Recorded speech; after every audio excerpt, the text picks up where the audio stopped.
আমি আপনাদেরকে জোর করে সফল করে তুলতে পারবো না, আপনাদের লক্ষ্য পথে পৌঁছে দিতে পারবো না, কিন্তু আপনাদের সফল হওয়ার জন্য, যোগ্য হয়ে ওঠার জন্য, আপনাদের লক্ষ্য পূরণ করার জন্য যতটুকু মনের জোর প্রয়োজন তার চেয়েও অনেক বেশি মনের জোর আমার ভিডিওগুলির মাধ্যমে যোগাতে পারবো। এই ভিডিওগুলি বিভিন্ন মনীষীদের নানান নীতিকথা উপদেশে ভরপুর, সমস্ত বাছাই করা মোটিভেশনাল উক্তি নিয়ে তৈরি করি এই ভিডিওগুলি। তাই ভিডিওগুলি শেষ পর্যন্ত দেখবেন এবং চ্যানেলটি সাবস্ক্রাইব করে সঙ্গে থাকবেন। আজকের ভিডিওতে এনেছি চৈনিক দার্শনিক কনফুসিয়াসের উক্তি। প্রতিটি জিনিসের মধ্যেই সৌন্দর্য থাকে, কিন্তু সবাই সেটা দেখতে পায় না। যেটা আপনি নিজে পছন্দ করেন না সেটা অপরের ওপর নিক্ষেপ করবেন না। একজন শ্রেষ্ঠ ব্যক্তি কথাই কম, কাজে বেশি হয়। ঘৃণা করা সহজ, প্রেম করা কঠিন। সমস্ত কিছু ভালো জিনিসকে পাওয়া কঠিন, আর খারাপ জিনিস সহজেই পাওয়া যায়।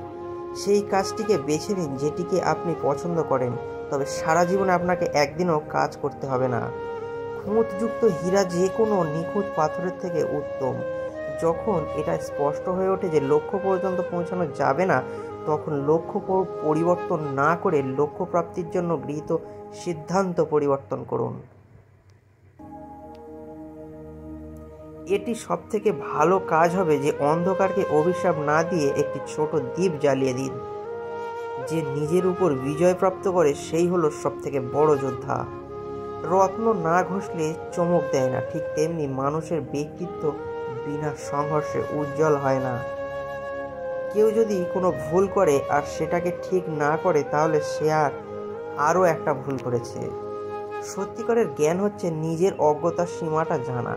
অজ্ঞতাই হচ্ছে দুঃখভোগের মূল কারণ। গৌরব এটা নয় যে কখনোই ব্যর্থ হয় না, বরং প্রতিটি ব্যর্থতার পরও আবার নতুন করে উঠে দাঁড়ানোর মাঝেই রয়েছে সবচেয়ে বড় গৌরব। কাজকে নিখুঁত করতে চাইলে তার যন্ত্রপাতিগুলো প্রথমে ঝালিয়ে নেওয়া প্রয়োজন। নিজেকে শ্রদ্ধা করো, তাহলে অন্যেরাও তোমাকে শ্রদ্ধা করবে। যেখানেই তুমি যাও হৃদয়ের পূর্ণতা নিয়ে যাও। তোমার সমকক্ষ নয় এমন কারো সাথে বন্ধুত্ব করো না। যে বিদ্বান ব্যক্তি আরাম আয়েশকে ভালোবাসে সে বিদ্বান হিসেবে বিবেচিত হওয়ার যোগ্য নয়। যেটা তুমি নিজের ক্ষেত্রে ঘটতে দেখতে চাও না, সেটা অন্যের ক্ষেত্রেও ঘটিও না। নীতিবানের সঙ্গ ছাড়া চরিত্র গঠন সম্ভব নয়। এই সমস্ত মহামূল্যবান উক্তিগুলি যদি আমরা জীবনে 1% হলেও কাজে লাগাতে পারি, এগুলো অনুসরণ করতে পারি, সত্যি আমাদের ব্যক্তিত্ব গঠিত হবে।